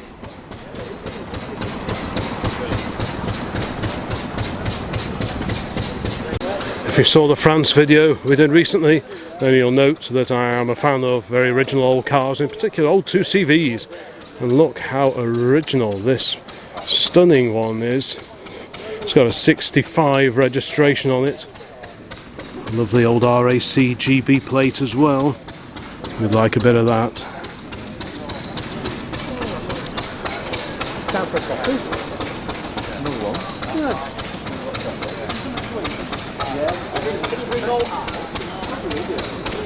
Isn't that just wonderful? All that original paint as applied at the Citroën factory back in the early to mid 1960s.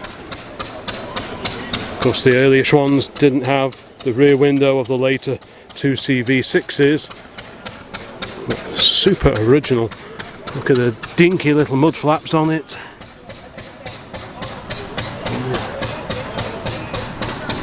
How original is that?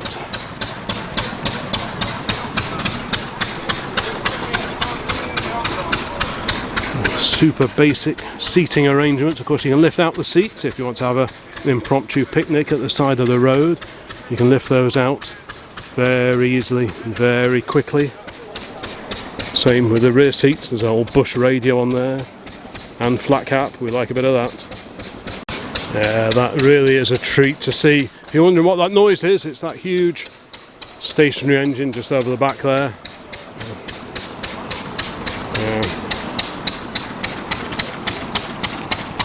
Is this an old road fund sticker?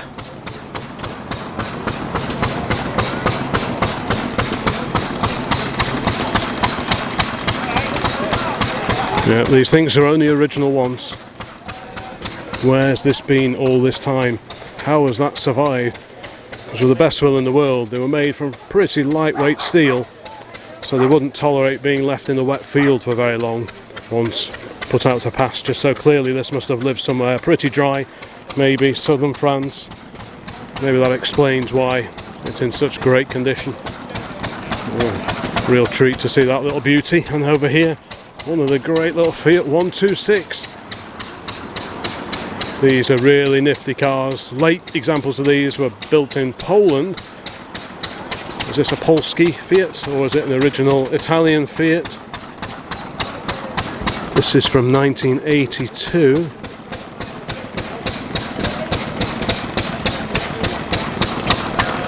Nice roof rack, CB aerial. Some of the later ones, they had a full lift-up hatchback. This has the smaller engine cover here and a fixed rear window. You can hear Morris Minor running over the way. Got a Triumph Dolomite Sprint, 16 valve Dolly Sprint. That's a fairly early one. By all accounts, the early ones tend to survive the rust bug and the metal moth a little bit better than the later examples, but by now, 40 odd years later, any of these can go rusty, but this one looks to be in really lovely condition.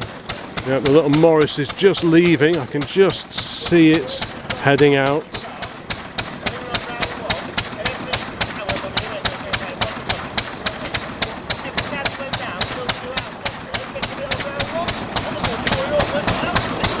There it goes, a very distinctive Morris Minor burble accompanying it. And talking of Morris Minors, we have a 65 Moggy here, two-door car. I've got a feeling I've seen this one somewhere before. This slightly different badge on the side rings a bell, but I can't quite place it. A few modifications on this one, some nice Lucas lamps on it. Like a bit of old lamp activity. Right, it's got revolutionary wheels on it, high back seats. Very large German Shepherd asleep in the back. We'll try not to wake him up. Looks like the Mini's going as well. Look at the BMC mud flaps on that. That's quite cool. Alright, let's carry on our way along here. Here we do have, right, so there is the E21 3 Series BMW, and this is the E30 that came along later. This is the 318 IS, quite a rare sporty version of the E30 3 Series. Lovely crisp lines to these. Really is a good looking car, I think. Next to that we've got an X350 or 358, one of the aluminium bodied XJs, probably slightly later than Dad's. This was the model, effectively the 350 was the model that replaced our Jag, the X308. And look at this, a Leyland Princess. I'm guessing this is an HLE, it's one of the posher ones I think. It's got those pretty groovy wheel trims and the wheel arch trims as well. So I'm guessing this is an HLE with a trapezoidal headlights on it as well. I think some of the lower spec cars just had two circular lights either side. This vehicle is protected by crook look. Oh yes, plush, luxurious velour seating in there. Now, I have seen this somewhere recently. I remember those lamps. Yeah, it's the HLS, the 2000 HLS Princess 2.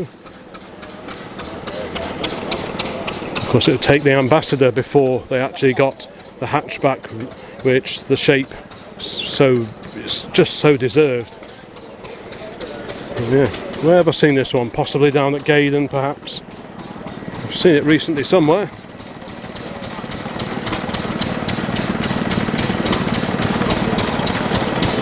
The mighty Dodge Ram, Ford Mustang, Talbot camper.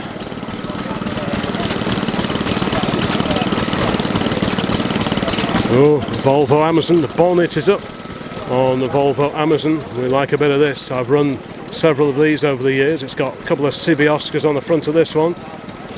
So what year is this one? Late 68, early 1969. Twin carbs, so maybe it's a 122S. There's no badging on it to say so. But yeah. Twin SU carburetors. We've got the brake servo over here. Really good solid cars.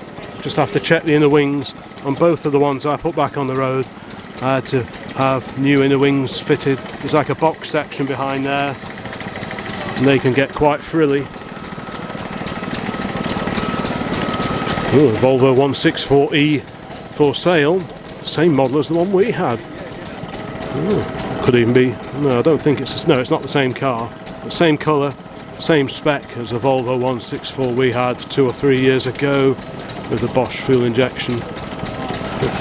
But yeah, Amazon's lovely shape. These were introduced I think in about 1956 and didn't change a great deal over that time. Early ones had sort of smaller versions of the famous Volvo engine, the 4-cylinder engine. So most of them are B18s or B20s that you see now. Yeah, this is the 2-door. There was the 4-door, and of course there was the estate version as well. Really well made, chunky things, really thick, heavy steel, designed with rough Swedish winters in mind, just like Saab's. Ooh. Looks like it does a bit of towing as well. Hefty roll cage in it, so this gets used in a bit of historic motorsport. It's got all the timing gear on the dash.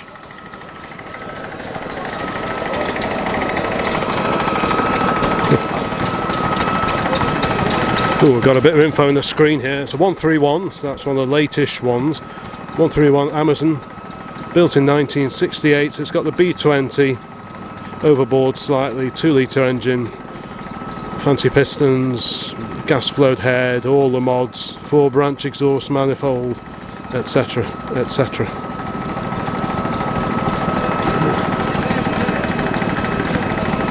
Yeah, it looks like a lot of fun, that does. Right, over here we have an MGTC, so late 1940s, very much a pre-war shaped car, similar to the pre-war TA just a little bit wider on the body compared to the TA, just to give you a little bit more elbow room inside. Not that there's a huge amount of space, but a little bit more than the earlier cars.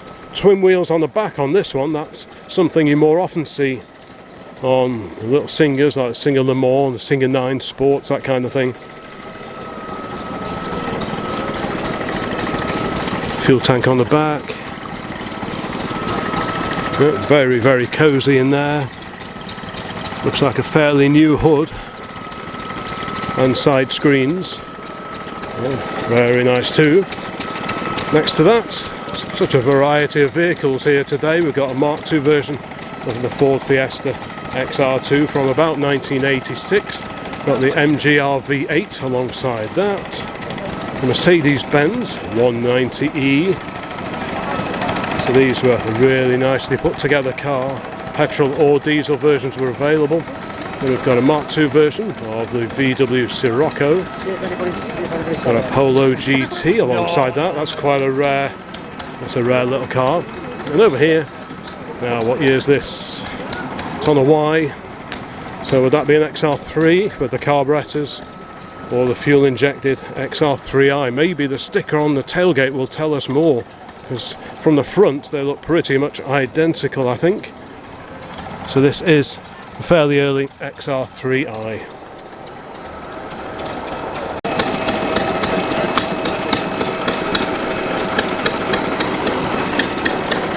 Quite a few stationary engines here being displayed. Got a Petta over there from 1950. Look at that huge Gardner diesel engine running.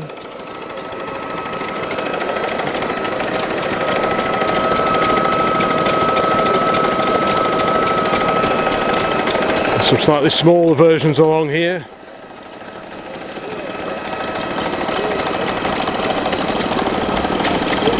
Yeah, very civilised little gathering. This is outside the Commercial Vehicle Museum, just over the way. Got a bit of two-gallon can action down here. We like a bit of that. And there's a Wolseley, very similar to the non-running example that lives outside my youthful assistant sheds. There's a Chevy arriving over here just as the Vauxhall Royale departs.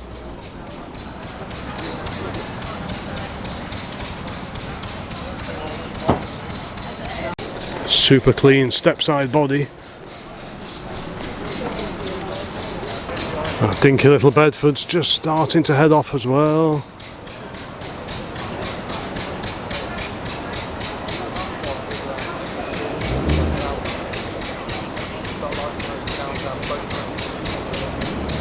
Oh, it isn't going at all, it's just moving.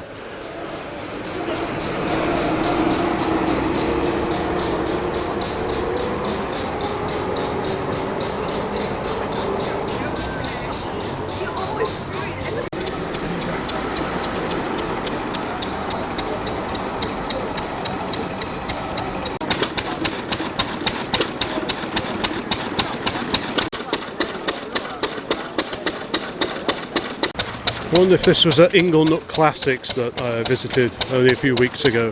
Maybe it was there.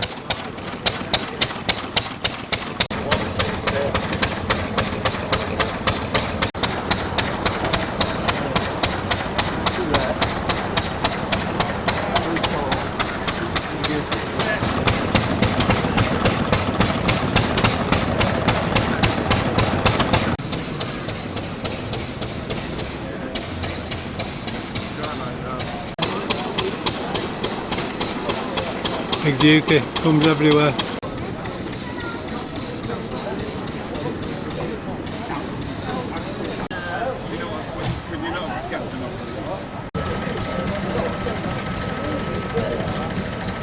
There's a handy bit of lockable storage in the back of this Chevy. Should probably do something about that on our pickup. There isn't actually much room to put things safely.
There is the late model Royal Enfield Interceptor alongside this matchless. Very nice too. Bit of info. It's a 1956 G3 LS with a 350cc engine.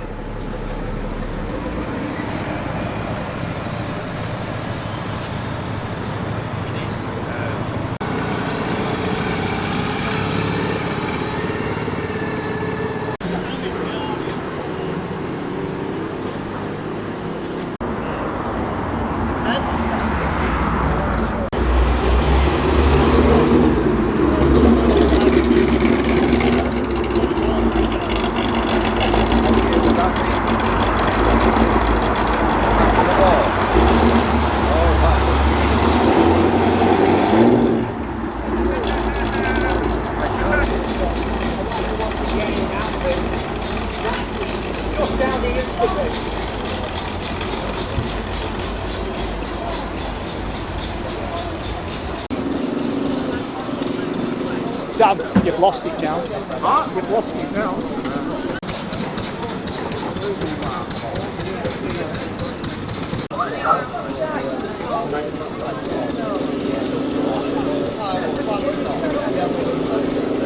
Just having a quick peek inside one of these Austin 7-box saloons that are here today. Great little dashboard in here, everything you need. What a stunning little car.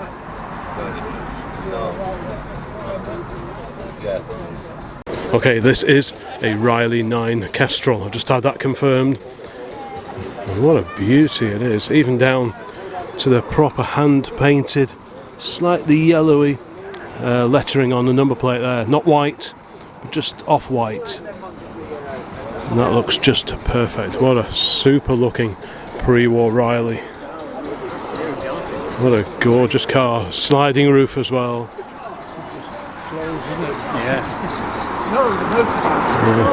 What a beautiful car, and quite the mascot.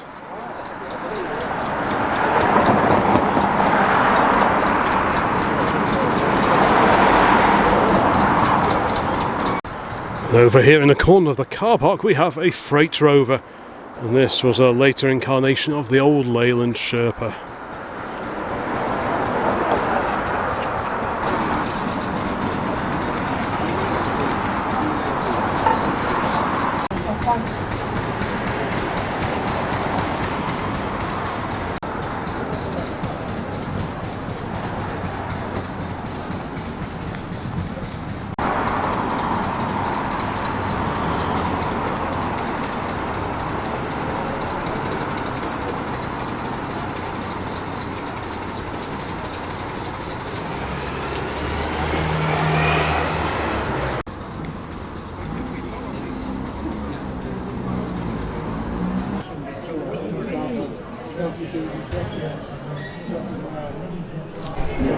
Here's an interesting thing over here, a Leyland gas turbine engine. Of course, Rover were well known back in the 1960s for developing various propulsion units to, well, the idea was to fit them into cars, ultimately the P6 Rover saloon, but that never actually happened.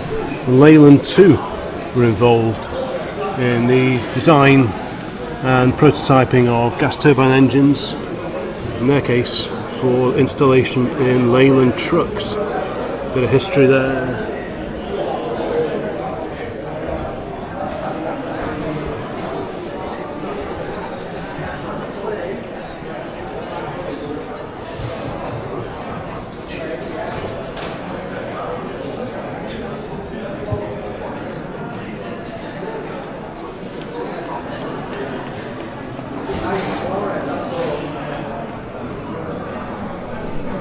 This magnificent steam traction engine that we caught a glimpse of just a little bit early before I went outside is a Fowler.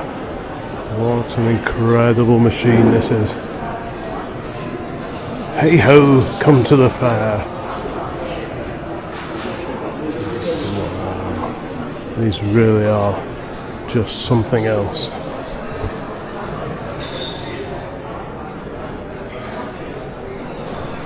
But I think vehicle of the day for me, certainly inside the museum here at the British Commercial Vehicle Museum, has to be this ex-royal family Leyland Lioness from 1927.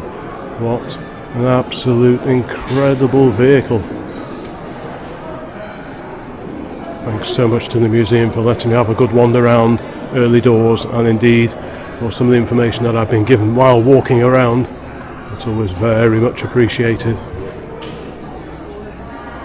we've got a Leyland TL12 engine here, turbocharged diesel engine in cutaway form. There is the huge turbocharger on the top of it. You can see the overhead valve arrangement in the overhead cylinder head.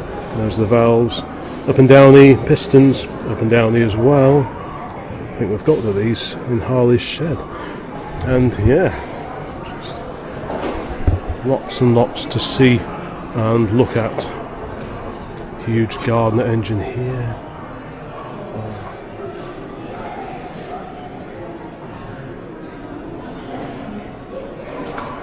Look at this Perkins Eagle. Wow. Again, a huge turbocharger hung off the side of it.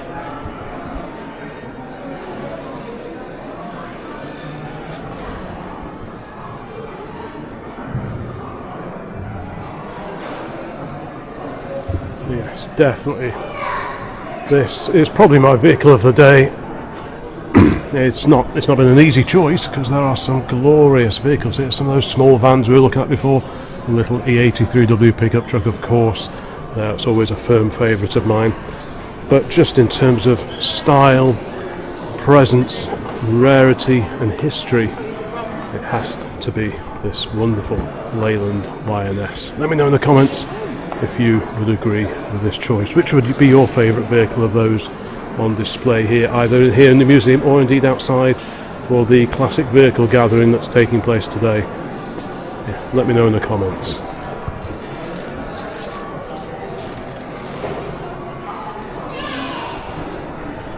As there are in the whole world today.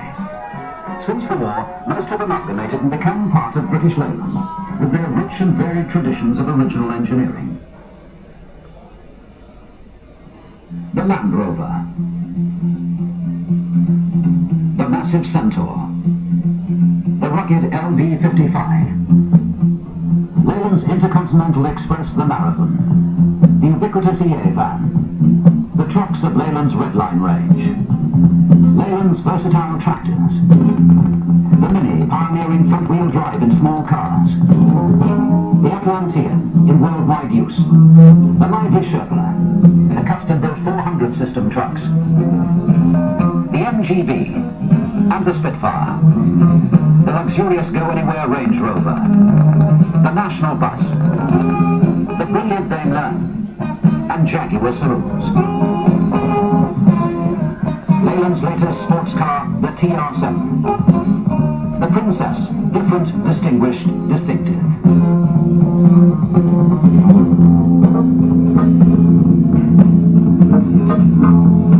Leyland wheels on Leyland vehicles with engines.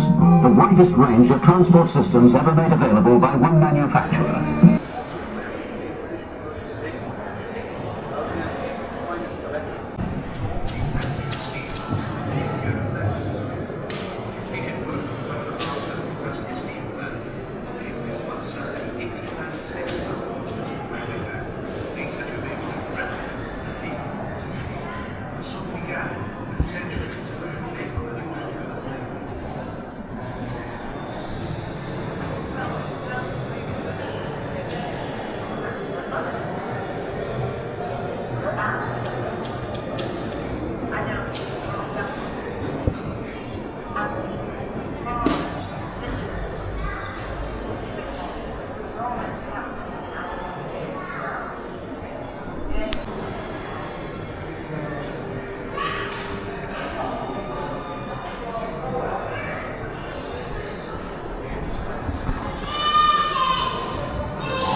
Challenge the future.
Just up the road from the museum I spy an Austin A30, so before I go, let's just have a quick look at that. Looks like there are a few differences going on with this little A30. Some pretty hefty looking exhaust arrangements. We've got harnesses and bucket seats, different speedo, different, all the gauges are different. So I'm guessing many modifications under that little bonnet. What a fun looking little car that is. And the Ross style wheels, probably off a midget I would have thought.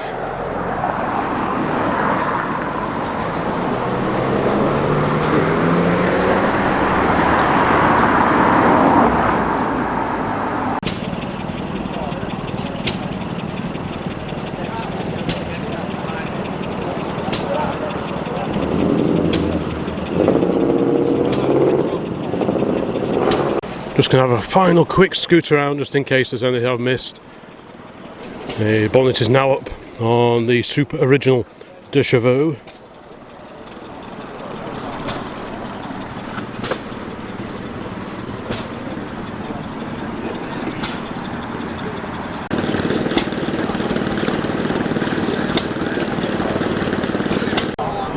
These four weren't here before. What have we got here? We've got a replica Cobra. Huge V8 engine under there. Replica of the old 427 AC Cobra, 7 litre powered car. A Mustang, the Cobra 2. Now you don't see many of these. You actually see, you see quite a few early Mustangs, sort of 65, 66 Mustangs, notchbacks, fastbacks, that kind of thing. But not so many of these. I mean, what's the date on this? It says 77 on the plate, but you actually very rarely see this era of Mustang here in the UK. V8 engine, but very different styling compared to the Mustangs that we more often encounter. At first I thought this was a Plymouth, but no, this is a Dodge Challenger. Made famous in the film Vanishing Point. Who remembers that, with Kowalski heading cross country in his white Challenger.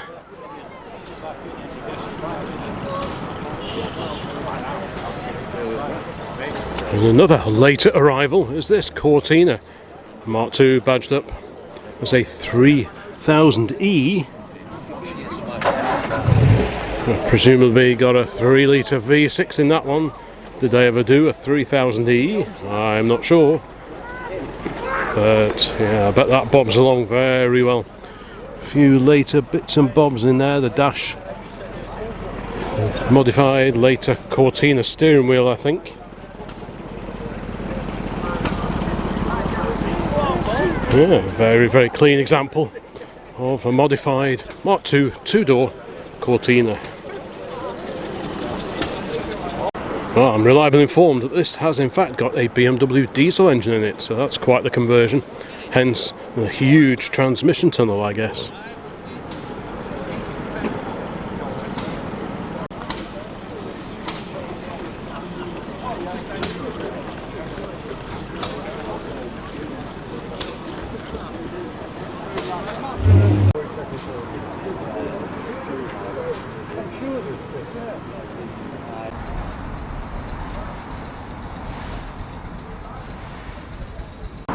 And in the car park over here is a Triumph Spitfire Mark III.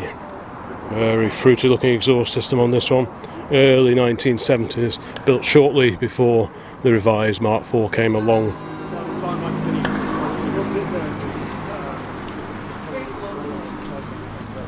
It's nice, that's sporty, isn't it?